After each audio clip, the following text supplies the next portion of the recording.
നാടൻ ചിക്കൻ കറി ഉണ്ടാക്കുന്ന വിധമാണ് കാണിക്കുന്നത്.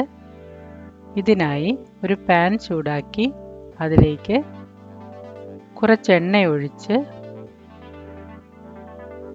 കുറച്ച് തേങ്ങ അരിഞ്ഞത്, അതുപോലെ കുറച്ച് നീളത്തിൽ തേങ്ങ അരിഞ്ഞത് ഇവിടെ ഒരു 2-3 ടേബിൾ സ്പൂണോളം ഇട്ടിട്ടുണ്ട്. ഇഷ്ടമുള്ള അളവിന് ചേർക്കാവുന്നതാണ്. അതൊന്ന് ജസ്റ്റ് ഒന്ന് ചുവക്കെ വറുത്ത് കോരണം.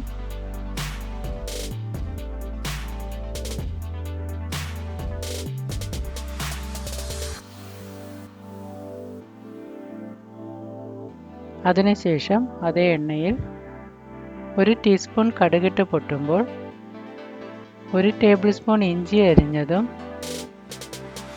1 ടേബിൾ സ്പൂൺ വെളുത്തുള്ളി അരിഞ്ഞതും ഇട്ട് അതൊന്ന് നന്നായി വഴറ്റണം.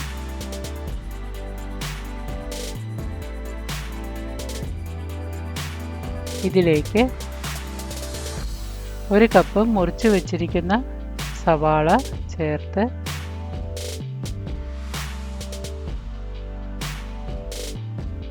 സവാളയൊന്ന് വഴന്നു വരുന്നത് വരേക്കും വഴറ്റാം.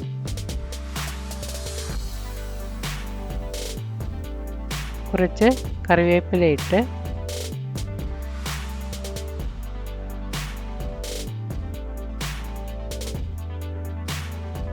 അര ടീസ്പൂൺ മഞ്ഞൾപ്പൊടി, 2 ടീസ്പൂൺ ചിക്കൻ മസാല,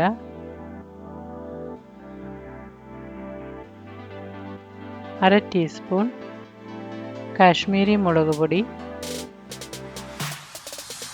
അതാകുമ്പോൾ അധികം എരിവ് കാണത്തില്ല, നല്ല കളറും കിട്ടും. ഇതെല്ലാം ആ പച്ചമണം മാറുന്നവരെ ഒന്ന് വഴറ്റിയെടുക്കാം. പിന്നീട് 1/4 ടീസ്പൂൺ കുരുമുളക് പൊടിയും ചേർത്ത് നന്നായി ഒന്ന് ഇളക്കണം. ഇതിലേക്ക് മുറിച്ച് കഴുകി വൃത്തിയാക്കി വെച്ചിരിക്കുന്ന 300 ഗ്രാമോളം ചിക്കൻ ചേർത്ത് നന്നായി ഒന്ന് മിക്സ് ചെയ്യാം. ആ മസാലയെല്ലാം ചിക്കൻ പീസിലും പിടിക്കുന്നത് പോലെ നന്നായി ഒന്ന് മിക്സ് ചെയ്യാം. കുറച്ച് നേരം നന്നായി ഒന്ന് ചൂടായിക്കോട്ടെ.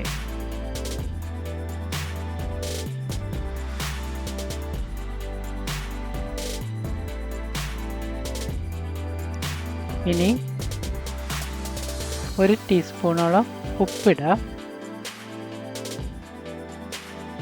ഉപ്പും നന്നായി ഒന്ന് മിക്സ് ചെയ്ത് കൊടുക്കാം. പിന്നീട് ഒരു വലിയ തക്കാളി മുറിച്ച് വെച്ചിരിക്കുന്നത് ഇതിലേക്കിടാം. 2 പച്ചമുളകും ഇട്ട് കൊടുക്കാം. പിന്നീട് തേങ്ങ വറുത്ത് വെച്ചിരിക്കുന്നതും ഇട്ട് ഒന്നുകൂടി നന്നായി ഒന്ന് മിക്സ് ചെയ്യാം. എല്ലാം കൂടെ നന്നായി ഒന്ന് യോജിച്ച് കഴിയുമ്പോൾ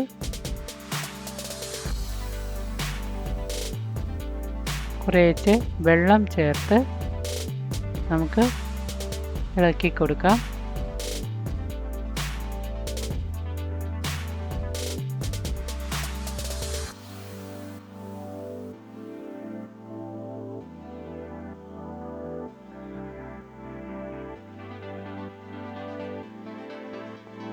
ആവശ്യത്തിന് വെള്ളം ചേർക്കാവുന്നതാണ്.